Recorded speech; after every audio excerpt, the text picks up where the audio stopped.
Сәлем достар, мен бүгін сіздерге қалыпты жағдайда 3 айлық баланың дамуы туралы ақпарат беретін боламын.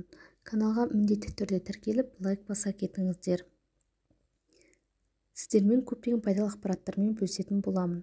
3 айлық бала, егер қыз бала болатын болса, бойы 58-61 см, ұл балада 59-68 см болады. Салмақтары қыз балада 5-4-6-4 кг, ұл балада 5-7-6-5 кг арасында байқалады. Шомылдыруға келетін болсақ, судың температурасы 37-36,5 градус болу қажет. Шомылдыру ұзақтығы 3-8 минут болса жеткілікті болады. 3 айлық бала ілініп тұрған ойыншыққа қарай ұмтылып ұстай бастайды. Егер де диалог жасап әңгімелессеңіз, сізге жауап ретінде күлетін болады. Басын нық ұстайды.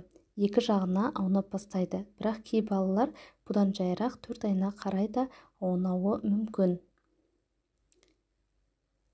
Дыбыс шыққан жаққа құлақ түріп қарайды. 3 ай кезінде сәби әкесі мен анасын танитын болады.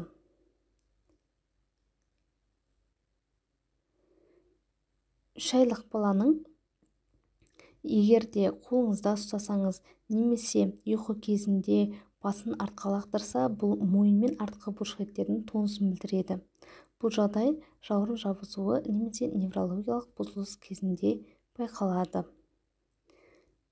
Осы кезде баланың ұйқысына келетін болсақ, сергекті уақыты 1 сағат 20-30 минут, күндізгі ұйқысы 3-5 сағат, күндізгі жалпы ұйқысы 4-5 сағат, түнгі ұйқысы 9-10 сағат, тәулігіне бұл кезде балалар 13-15 сағат ұйықтайды.